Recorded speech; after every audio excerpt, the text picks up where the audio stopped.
Bom dia, estamos hoje no Café das Férias agora.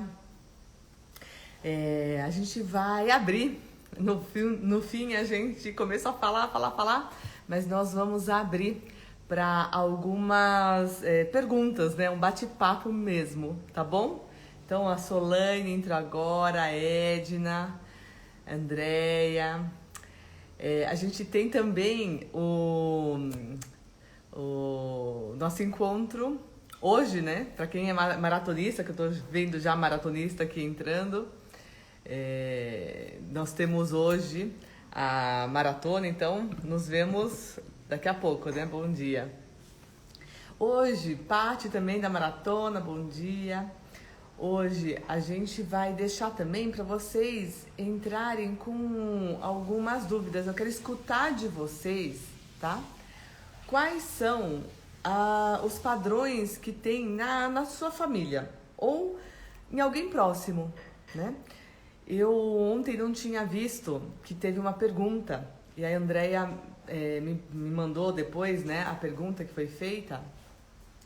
E Andréia, depois se a pessoa que perguntou entrar de novo, por favor avisa, né, que eu tô já respondendo a pergunta dela, ou que para ela assistir depois para escutar a pergunta, né? Ela tinha perguntado assim: Bom dia, Pati. Qual que era a diferença entre o amor cego e o amor à beira de um precipício, né? Eu não consigo me concentrar muito quando eu falo e leio. Então, oi, Fran, beijo pra você. Então eu vou responder qual é essa diferença, né, entre o amor cego e o amor à beira de precipício, com uma história. Ontem a gente estava conversando e teve uma história que responde já essa pergunta, né? Ela fala o seguinte: tem uma criança que viu a vida inteira o pai e a mãe se brigando, né? E o pai batia muito na mãe. Quando ela cresceu, ela estava num relacionamento abusivo, só que ela cresceu vendo a mamãe apanhar do pai, né? Uma violência doméstica grande e tal. Ela repetiu um padrão. A gente sabe que é aquele amor cego. Eu amo tanto papai, eu amo tanto mamãe, que eu acabo repetindo um padrão. E nessa repetição de padrão, ela não percebia que aquilo não era saudável, aquilo não era... era um relacionamento que causava dor para ela, né? E com isso, o que a gente percebe? E essa pessoa ainda achava que estava fazendo algo errado. Então, que, entre aspas, merecia. Ela cresceu, casou, estava no outro relacionamento, estava no relacionamento abusivo, ela apanhava e ela achava que tinha algum motivo para ela apanhar. Então, quando você está envolvido num sistema familiar, né, numa repetição de padrão, e é tanto amor, né, e aí entra a questão do amor cego. É um amor cego pela família. Então eu amo tanto mamãe que eu passo pela mesma dor, eu amo tanto você, papai, que eu caso com uma pessoa igual a você, que ela não percebia, tá? Então, para responder a diferença entre amor cego e amor à beira de precipício, às vezes esse amor é tão grande que ela não percebe que aquilo faz muito mal, tem muita dor, né? Então agora eu abro, né? Eu vou me acostumar aqui a mexer para perguntar. Eu quero saber de vocês qual é uma... Oi, Tereza! Tem a Drica, né, também. Eu quero que vocês compartilhem comigo qual é a dor, né? Ou a história, ou algo que acontece que vocês repetem, ou um vídeo que vocês viram, né? Então, o que vocês têm de curiosidade? A palavra é essa às vezes, né? Curiosidade. Eu sei que a Tereza, assim como eu, tem alguns filhos que não nasceram. E a gente já falou em alguns vídeos que casais que tem filhos que não nascem, precisam chorar juntos a perda dessa criança, porque muitos casais acabam se distanciando, né? E alguns se separam, porque entre o casal, né? Eu vou colocar aqui, ó, vou até pegar aqui os meus bonequinhos, né? Oi, Lu, tudo bem? Vamos lá. Entre os bonequinhos, né? Aqui, ó, entre o casal, às vezes você vê no meio essa criança que não nasceu, né? E aí, antes de chegar o seu olhar até o companheiro, tem a criança no meio, tá? Então, eu sei que isso é mais comum do que a gente imagina, né? Ter crianças que não nasceram, ter filhos que não nasceram, é mais comum do que a gente imagina. Então, por favor, Fátima, bom dia. Por favor, coloquem aqui o que acontece, né? O que acontece na sua família ou em algumas famílias que vocês sejam muito próximos, que vocês querem entender um pouco mais. A separação é muito forte em minha família, muito difícil, um amor que se diga para sempre. Acho isso muito triste. Então vamos lá, Drica. Não sei se é o seu caso, né? Mas em alguns momentos, tá? Em alguns momentos você pode, se você estiver num relacionamento, porque é tão forte o amor pelo nosso sistema, que a gente acaba repetindo esse padrão. Então, muitos da família se separam e aí, por amor ao pai, ou à mãe, ou à avó, à tia, né? Que também não pode ficar junto dessa pessoa que ela ama, a gente acaba se separando também, né? E aí entra o suporte à consciência pesada. Uma coisa que a gente merece, outra a gente pode pedir a bênção para fazer um pouquinho diferente, tá? A gente merece ficar junto, pode pedir a bênção para fazer um pouquinho diferente. A gente pode ver com carinho quando isso começou. Então, quando as separações da família começaram, pode ter começado lá atrás, né? A Drica fala assim, sou recém-separada, né? Então, eu vou também trazer uma história, e é isso a gente vê no sistema, tá? E a gente até gravou, provavelmente se sobe essa semana, de um rapaz, ele é casado por diversas vezes, né? E quando ele se separou, a gente foi ver, os pais são separados, e o amor é tão grande que ele não percebia, mesmo fazendo todo o trabalho sistêmico, ele não percebia que era muito amor pelo pai e pela mãe. Por isso que ele se separou. E já estava no 4º relacionamento. Essa pessoa estava no 4º relacionamento. É muito amor, a ponto de 4 vezes separar. E o que a gente percebe nos relacionamentos é que a primeira separação é mais difícil, né? O elo entre o casal, ele é muito maior. Quando você se separa pela segunda vez, é difícil, mas não tem tanta dor. O terceiro é mais tranquilo e o 4º, a ligação é tão sutil, é tão fina que a separação acontece cada vez mais rápido, tá? E isso é uma coisa assim, pra gente pensar, né? O quanto a gente ama tanto nossa família que repete esse padrão de separações, né? E o quanto a gente pode mudar isso. Então, Drica, talvez você possa olhar lá atrás, quem da sua família também se separou, ou você fala assim, não, mas a minha família, os vovós, as vovós, todos estavam juntos, né? Ou quem é que não pôde ficar com quem amava? Tem outro caso, né? Também de separações. E a pessoa falava assim, não, mas os meus pais não se separaram tanto igual eu me separei, né? E aí quando a gente foi ver, eles não se separaram, mas um do papai e da mamãe, né?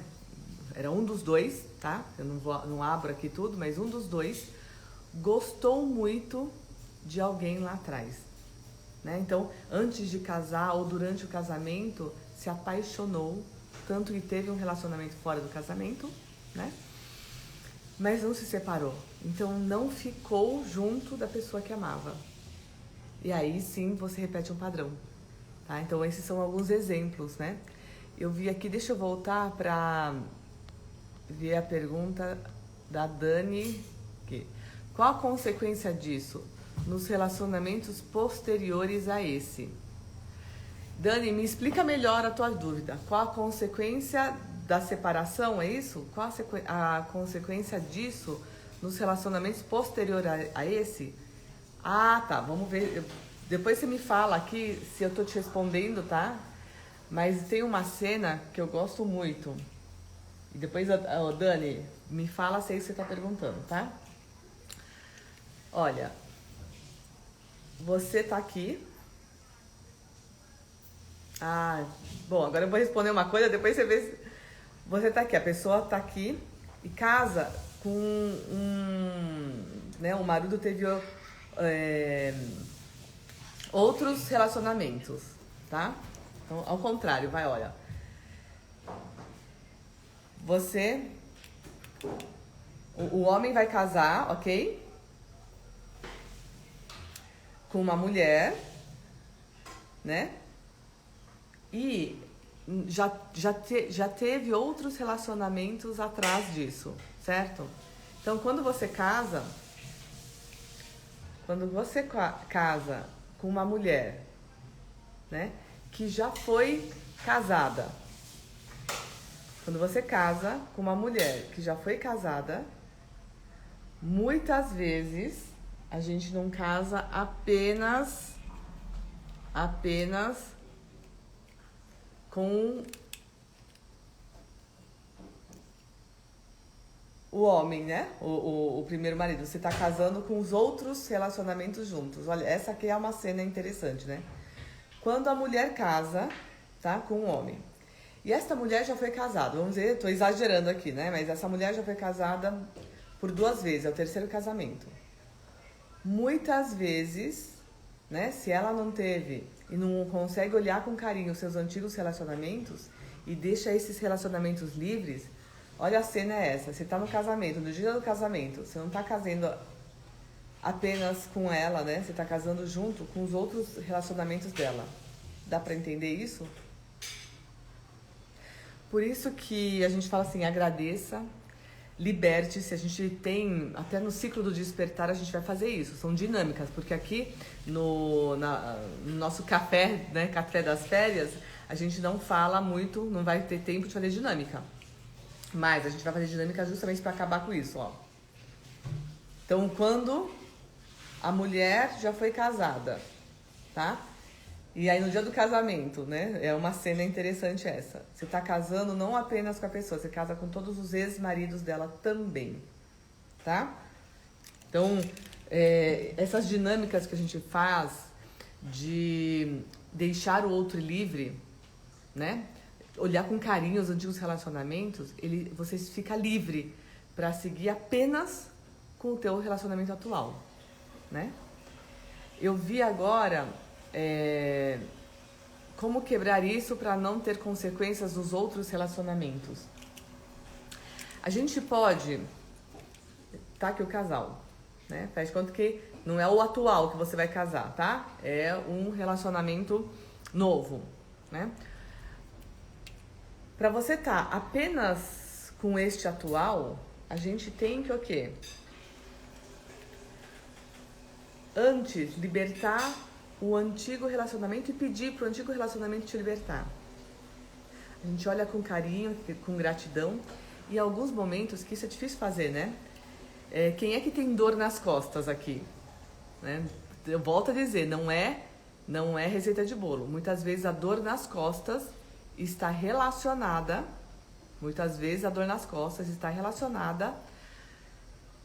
ao não dobrar-se ao teu relacionamento atual ou anteriores. Algum relacionamento foi muito importante. A gente precisa dobrar-se, né? A gente se dobra ao antigo relacionamento ou o atual. Se a gente faz esse movimento, e não é um movimento mecânico, tá? Então tá bom, a Maria falou que ao dobrar, né? Se eu me dobrar do meu relacionamento, eu reverenciar, agradecer, eu acabo com a dor nas costas, né?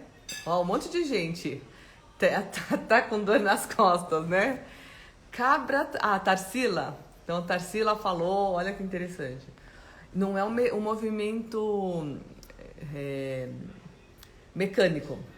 Tem a Severo, né? Acho que é o sobrenome. Dor nas costas é comigo, né? Então, tem alguns motivos para dor nas costas. Pode ser essa questão de você não se dobrar a um relacionamento que foi importante ou atual, tá? Reverenciar, agradecer, né?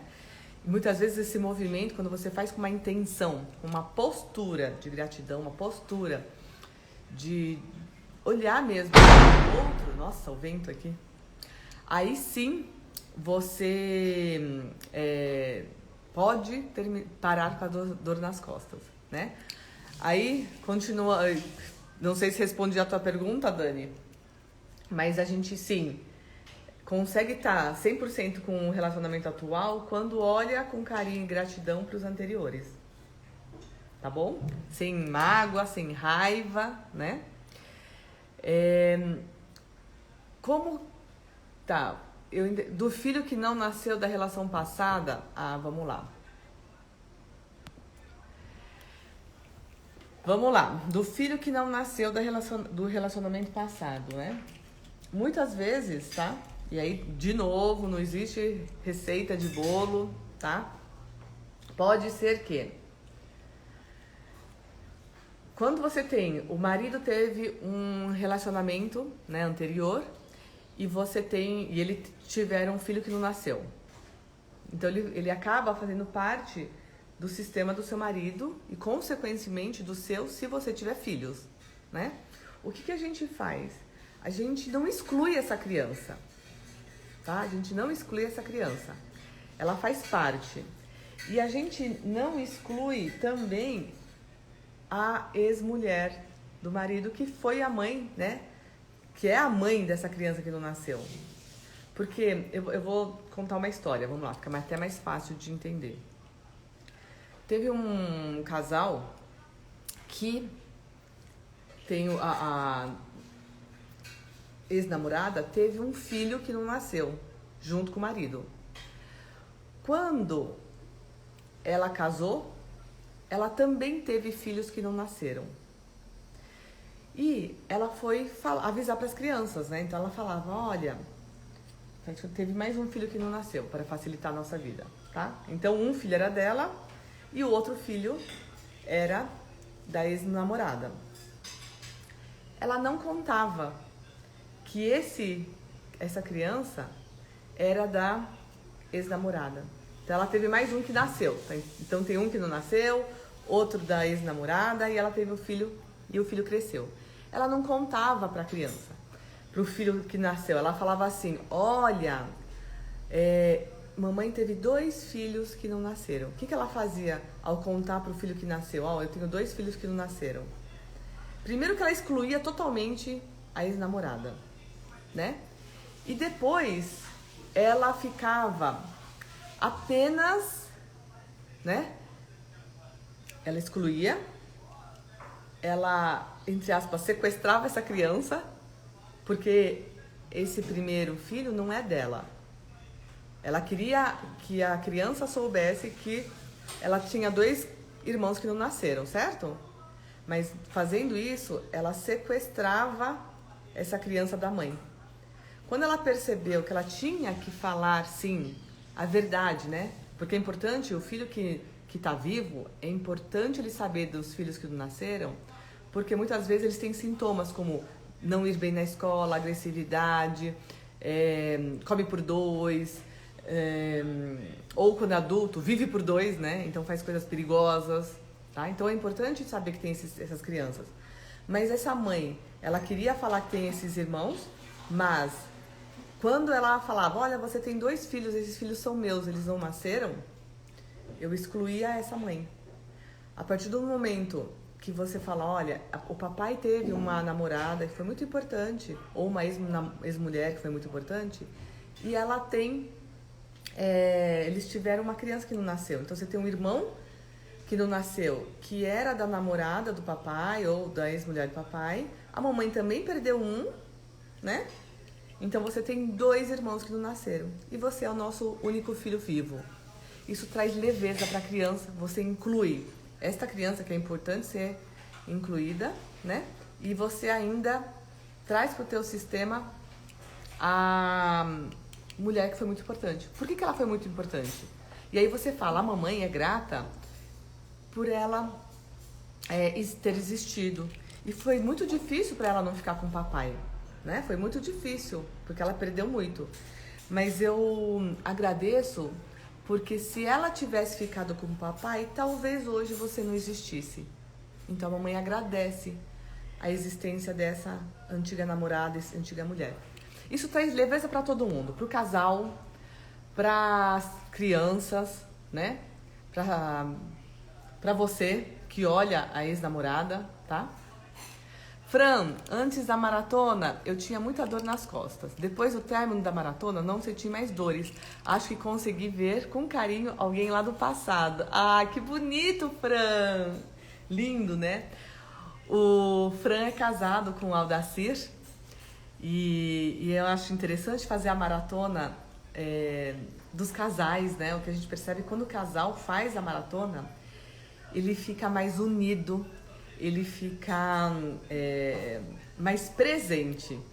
E é interessante porque nós fazemos na maratona muitas dinâmicas para libertar o antigo relacionamento. Oi, Si! A Si, minha cunhada, entrou agora, né? Então, realmente, o fazer a maratona, olhar alguém lá atrás com carinho, diminui a dor nas costas.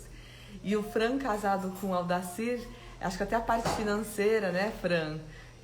Vocês conseguiram estruturar e fluir melhor.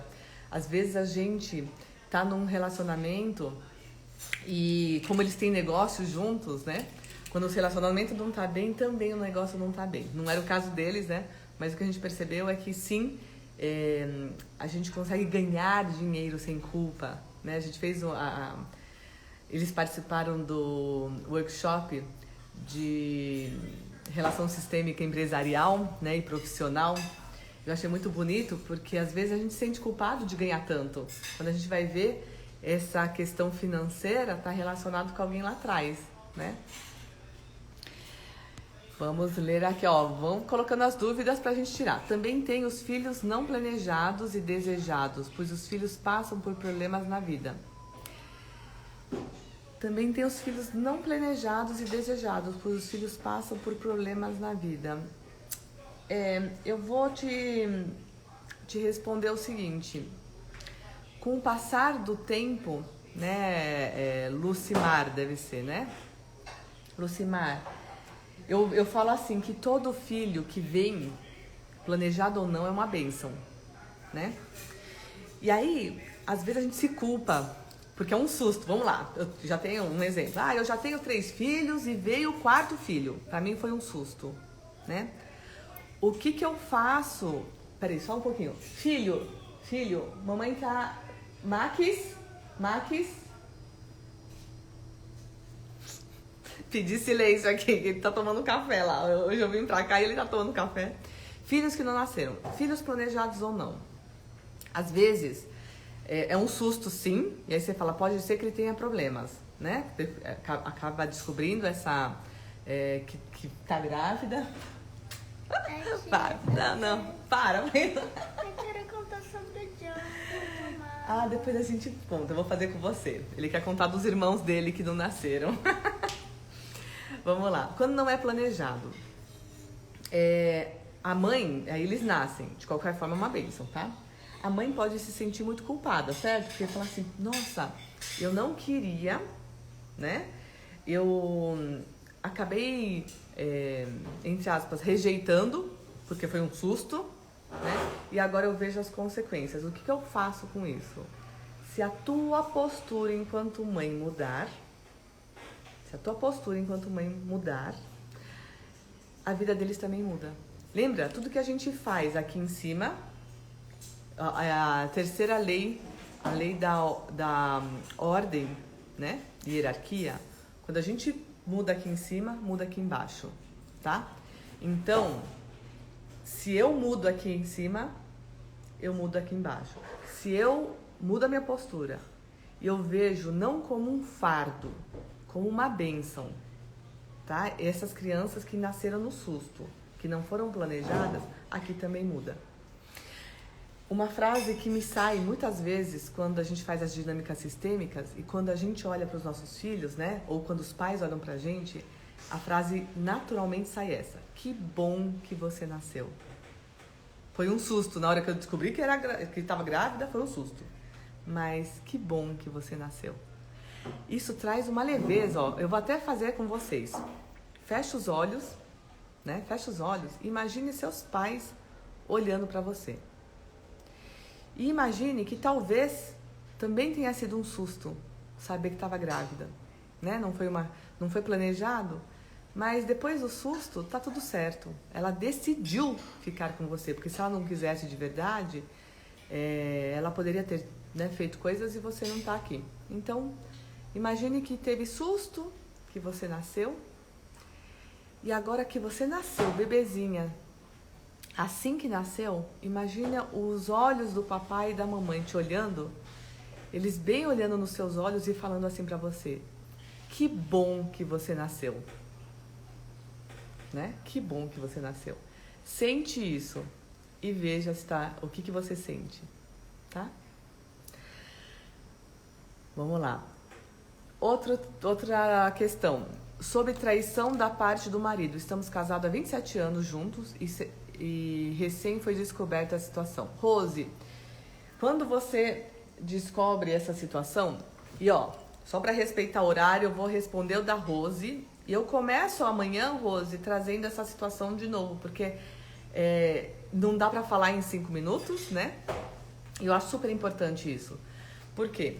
Quando é a terceira lei sistêmica, que é a lei do equilíbrio, tá? Num relacionamento, você precisa equilibrar para continuar a junto.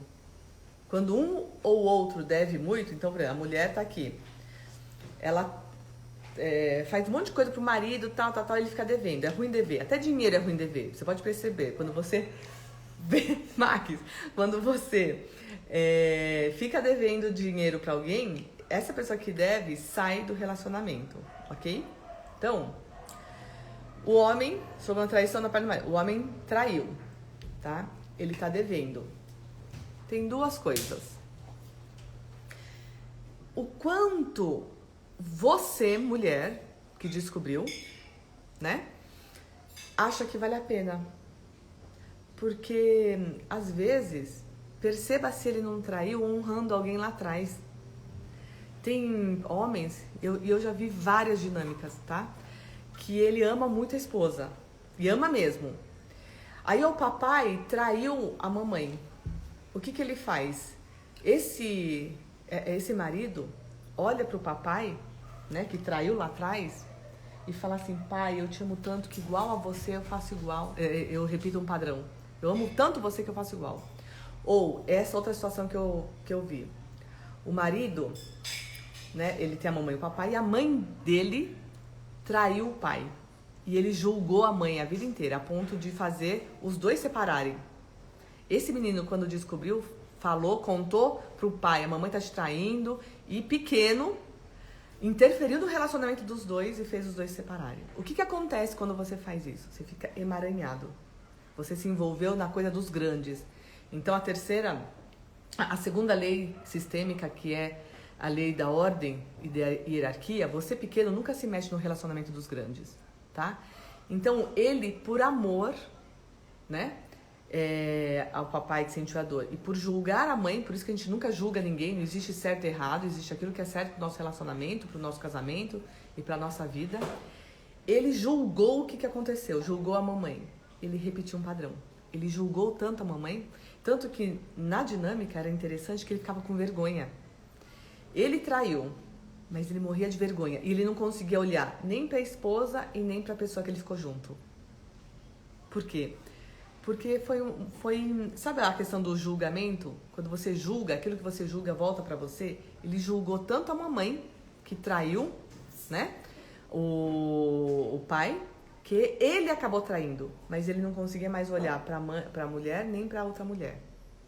Porque era culpa. Ele sentiu provavelmente a mesma culpa que a mãe sentiu, tá? Então, Rose, veja o quanto você acredita que valha a pena continuar junto. Por quê? Se você olha e fala assim, nossa, eu tenho tanta história bonita, eu percebi que ele traiu porque também na história dele teve traição, e na tua também, assim, provavelmente também tem na sua, porque a gente nunca se une com alguém que não tem uma história parecida com a nossa, tá? Então, se você olhar lá atrás, você deve ter também histórias de traição e ele também. E aí você também pode olhar com carinho essa pessoa que foi traída lá da tua família, né? Porque a gente atrai um padrão, a gente entra num campo justamente para fazer concretizar uma história.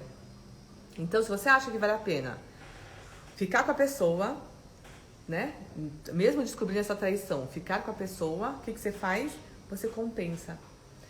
Então, se você compensar do mesmo jeito, aqui se faz, aqui se paga, você fala assim, ah, então você me traiu, eu vou trair também, aí vocês estão quites, vocês podem se separar.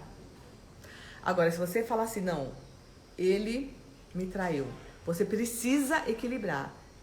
Faça algo que ele não goste tanto, mas não tão forte a ponto de magoá-lo, né? Magoar tanto teu marido, que fique quites. Então, ele traiu, você vai fazer alguma coisinha para equilibrar.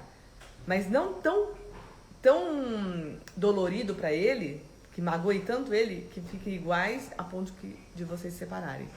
Você tem que deixar esse equilíbrio menor apenas, ó. Ele tá aqui atrás, aqui embaixo. Você faz algo que ele não gosta, sei lá. O casal tem que saber, né? Você não pode, por exemplo, tirar a mãe dele de casa. Faz que a sogra mora em casa. Ah, agora você tá, então eu não quero mais tua mãe morando com a gente. Você faz algo tão duro, né? Que machuca tanto que você tá equilibrado igual, vocês se separam, tá? Faça algo que ele não goste, mas que não doa tanto nele. E aí você vai ver que esse desequilíbrio diminuiu. E aí você vai ver que talvez ele queira compensar. Ele vai fazer algo para te agradar. Daqui a pouco ele faz de novo algo para te agradar, né? E aí vocês começam a equilibrar numa crescente. Aí ele faz outra coisinha porque ele se sente devedor e quer te agradar. E aí você também começa numa crescente, vocês ficam juntos bem de novo. Uma coisa que a gente repara, casais que se separam, tá? Casais que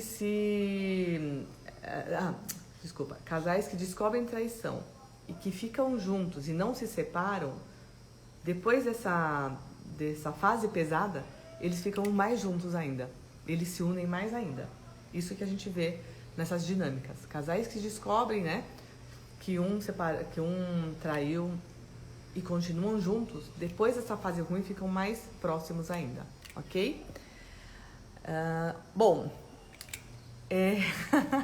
tem gente falando que ó, o Max é uma graça, ele aparece em tudo, ele quer aparecer em tudo, né?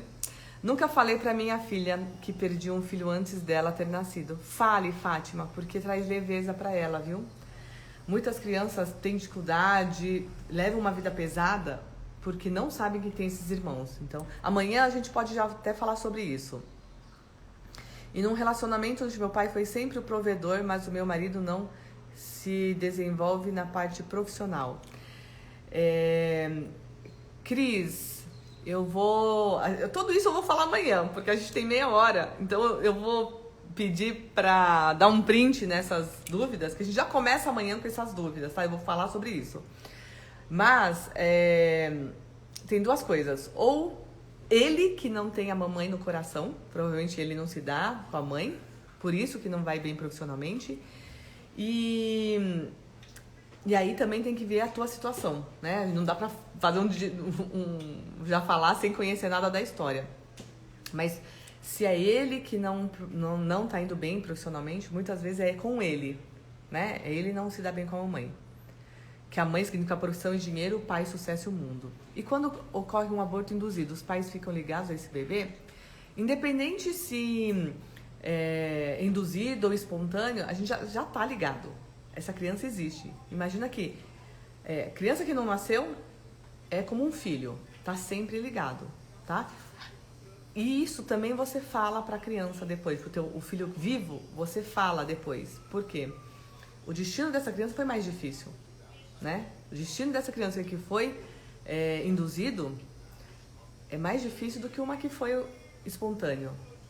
Mas, muitas vezes, eles não nos veem com raiva. É interessante, quando a gente faz dinâmicas, e muitas dinâmicas, as crianças não nos veem com raiva, não nos veem bravo, eles entendem.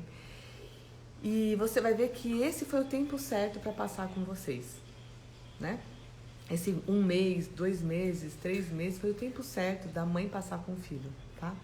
Fiquei muito chateada quando minha filha nasceu, mas tenho gratidão a ela que mudou minha vida. Então, Fátima, você faz isso, você muda a tua postura e olha, toda vez, não olha para ela com culpa, tá? Olha com ela com gratidão, com amor, e ela vai sentir, você nem precisa falar isso.